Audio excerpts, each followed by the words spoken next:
beloved, Boss Mike, Cervera. Sino ba kasi ang pinagmamalaki ng mga diskaya para bang iniisip nila okay lang. Padrino naman namin si Martin Romualdez Ha? Hindi kaya ganon, mga kababayan, ang iniisip ng mag-asawa na to?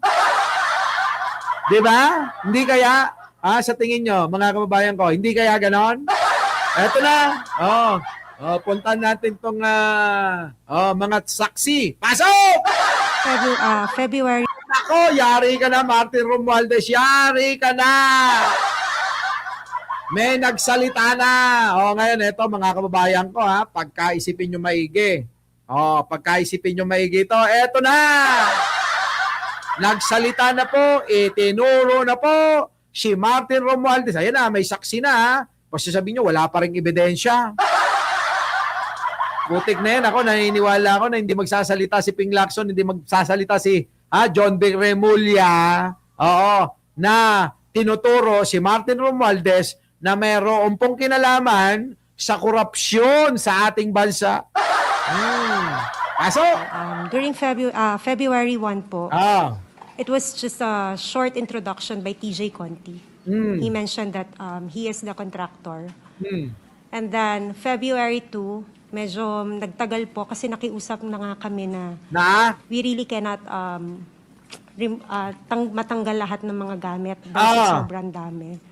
And he also mentioned to us na contractor ako dito meron din kaming deadline. And then we both asked baka pwede po namin pakiusapan yung may-ari, yung bagong nakabili ng bahay. And then he also mentioned that si Romualdez ang nakabili. Nakaw! Ninong Martin, pinahamak ka ni Curly. Ano ba talaga totoo dyan? Kasi mga kababayan ko, pakinggan nating maigi, Hindi! Jai, pakinggan mo maigi to. Pakinggan mo minsan ilagay mo sa isang banda yung pangunawa. Ito na! Binanggit na may nagbabanggit na nga.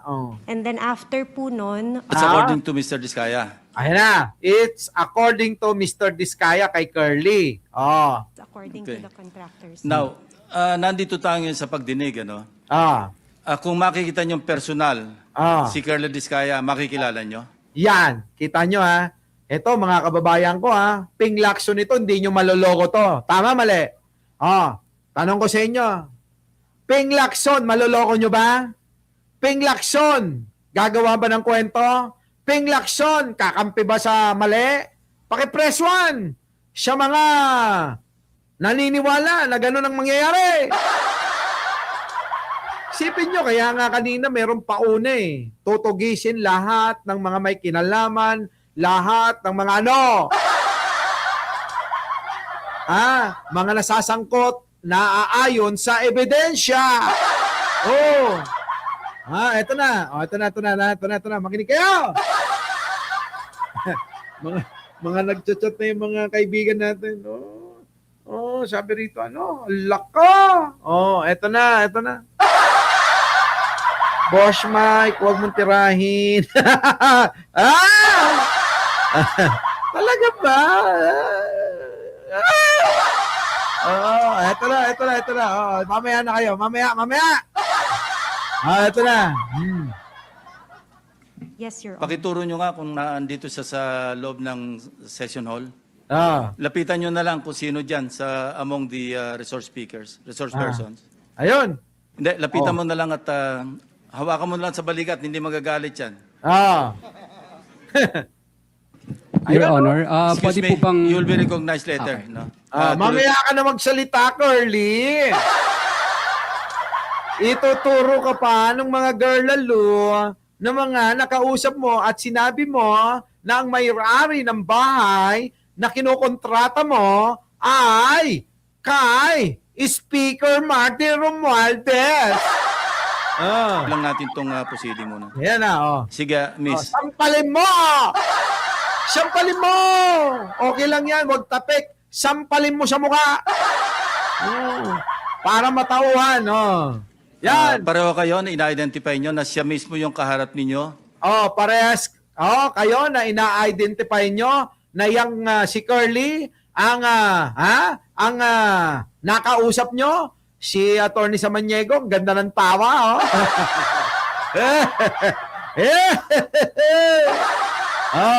Eto na. Na sinasabing ang may-ari ng bahay, Ay. si Speaker Romualdez, at kailangang umalis na kayo? Kindly answer, use the microphone. Tama po, sir. So, Tama, mga kababayan. Ang may-ari niya, si Martin, kaya umalis na kayo. Malakas si Curly dyan. Kita nyo? Ano na? Tuloy. paski ngayon, sa susunod na panahon, sa ibang pagkakataon, ganyan pa rin ang inyong magiging statement. Correct, Your Honor. Ngayon, Kita nyo, hindi magbabago daw. Under oath. Hindi katulad ni Sara Duterte na hindi nag-under oath. Etong dalawang contractor na Chika Bebe, parang kilala ko pa to. Iba kasi, mga kababayan, yung boses parang naalala ko eh. Nabik. Eto na. Curly, it's your turn. Curly. Your Honor, okay lang po ba?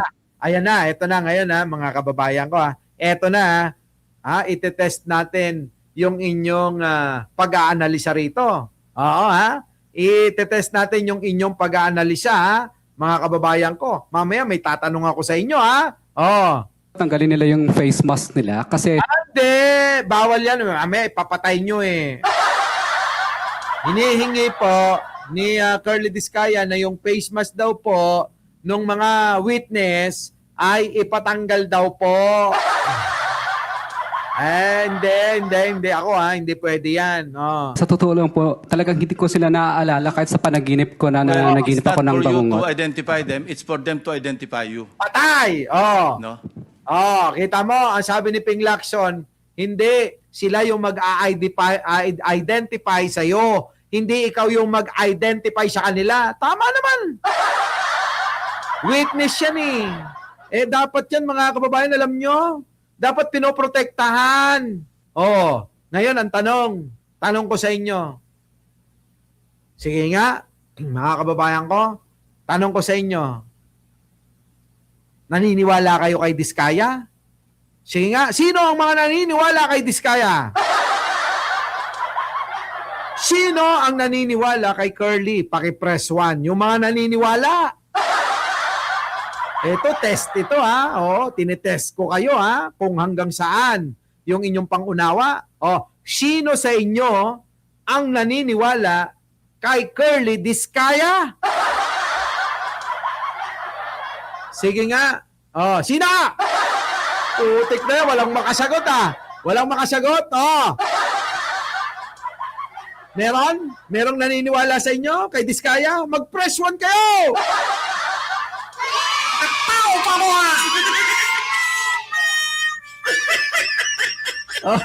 Diba? Mga kababayan, pag sinabi nyong naniniwala kayo kay Discaya, parang sinabi nyo ng mga kababayan ng mga walang kasalanan yan. Tama, mali. Diba? Ay, nako, mga kababayan ko. Alam nyo lang sinungaling yan. Alam nyo na ulbod. Ano mo? Uy, ikaw, Jojo Chavez, tanong ko sa'yo. Ikaw ba naniniwala kay Discaya? Jai Sales, ikaw ba naniniwala kay Discaya?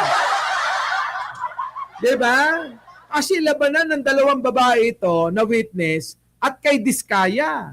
Ngayon, ang tanong ko sa inyo, sino ang pinaniniwalaan nyo? Yung dalawang babae, tsaka si Ping Lacson, o si Discaya? Si Curly Discaya? Aber! Ayun na nga eh. Eto na. Pasok. Your Honor, wala po kasi ang maalalang Kita nyo? transaction at saka that's your nakapasok. Ay, naku, ganyan din ako. Oo. Pag sinabi sa akin ni Jen Angeles na, oy, bakit nag-chat sa'yo yung ex mo?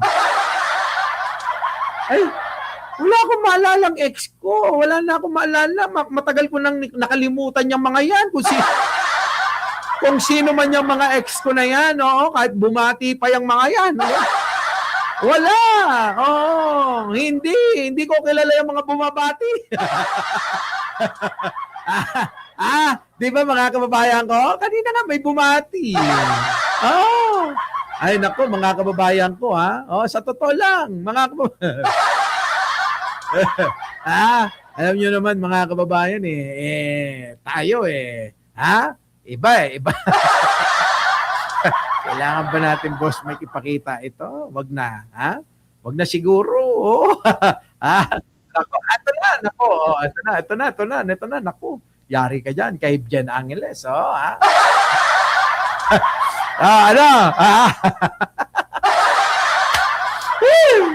Scripted na naman. Ewan ko sa inyo. Ito na. Sabi ko sa inyo, parang ganito lang yan. Actually, wala akong maalala kung hindi sila babati sa akin eh. Oo. Diba? Ito, tingnan nyo mga kababayan ha. Ayun o. Happy birthday BFF ko, Mike Silvera.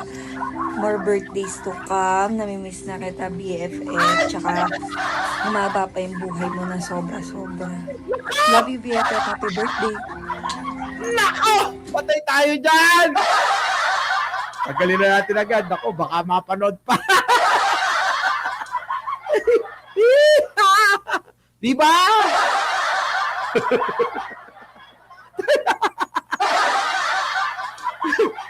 Kaya alam nyo yung style ni Diskaya, parang ganun lang yan. Diba? Parang ganun lang kay Diskaya.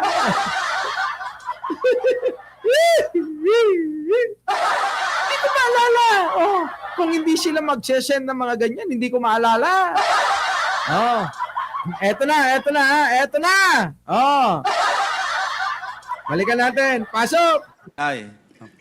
What we're establishing here is the fact Na? that there are two witnesses present here under oath na sinasabing nagpunta ka doon at ninename drop mo, totoo man o hindi, si Speaker Romualdez na siya nagmamay-ari, bagong may-ari ng number 30 Tamarin Street sa South Forbes. Yun lang naman eh. It's not for you to be able to, hindi naman ikaw ang witness against them eh. Oo nga. I don't know if I'm correct. Secretary Bida, kindly help me out or Dong, PG Dong. Pakinggan Tama ba nyo. yun? Wala siyang karapatan na i-identify yung nagturo sa kanya? Narinig ninyo, walang karapatan si Diskaya na i-identify, ipalantad niya yung mga mukha niya, para mga kababayan, balik ta rin ang sitwasyon. Walang ganon. Yari, mga kababayan dito, si Martin Romualdez. Opo. Ang right to confrontation ho kasi kung yun ho ang iniisip ni Mr. Diskaya will come at the appropriate time. But for purposes of identification, ang kailanganin lang po ay yung taong mag-identify. Yan. Taong kikilalanin. Thank you, PG diba? Dong. Kita Sige, nyo? say your piece. Your Honor, gusto ko po sanang ma-identify po muna yung dalawang nagtuturo sa akin kasi kahit ni minsan po, hindi pa po ako nakakapasok sa South Forbes Park. Naku! Mga kababayan ko, naniniwala ba kayo rito? Ilang beses na hong nahuling nagsinungaling yan. Diba? Ilang beses na hong nagsinungaling yan. Ano ang ginawa neto? Ibinulgar yung 2022 hanggang 2025 lang na korupsyon dyan sa DPWH. Bakit hindi sinama yung pong 2016 hanggang 2022? Bakit? Diba, mga kababayan ko? Alam mo, titulo kasi, Jojo Chavez, papangalan sa iba yan. Oo, papangalan nila sa iba yan. Parang tayo lang yan. Diba? Para walang mga trace. Diba? Walang trace, ganon. Hindi ko pa nga alam kung ano mga uri ng mga bahay meron doon. So, Alam niyo, napakasinungaling. So, ibig mo sabihin, daig pa kita? Mga kababayan, Pasig, Forbes Park, napakalapit lang yan. Ang mga kaibigan mo, mga big time. Ang mga kakontrata mo, mga big time. Mga politiko, karamihan, nakatira dyan. Hindi ka pa nakarating dyan. OMG! Huwag nga ako.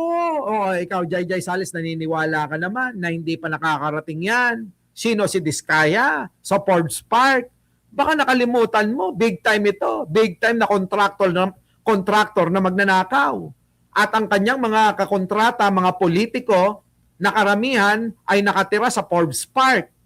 Tapos sasabihin niya, hindi pa ako nakarating dyan. OMG! Parang pag sinabi ko sa inyo, hindi pa ako nakapasok sa Victoria Court, pinaniwalaan nyo. Tao pa ko ha! Diba? Sige, isipin nyo maigi yan. So, ibig sabihin, talo ko pa siya. Mga kababayan, labas-pasok ako dyan. Bakit? Ha? Basta. Marami kung mga kausap dyan na mga Diba? Oy, nako, ewan ko na lang. Bobo na lang maniniwala rito. malabong-malabo po talaga at wala po akong inuutusan na kahit sinong broker kasi takot po akong bumili sa mga lugar na yun. Ang kaya ko lang bilhin po ng mga lupa sa lugar lang po ng mga Pasig. Alam nyo mga kababayan ko, hindi naman sinasabing siya yung bumili. Ang sinasabi, dami, pera ng ibang tao. Ang sinasabi, galing sa bunganga mo mismo, pera ni Martin Romualdez yung pinambili gamit-gamit yung kung sino yung ginamit mong pangalan dyan. Tama, mali? Tama! Yun, hindi naman siya, sinabing siya yung bumili. Kundi ginamit lang kung sino yung ginamit nilang pangalan at sa bunganga niya galing na ang sinabi nga ay pag-aari ni Martin. Ewan ko. Our beloved Boss Mike Cervera.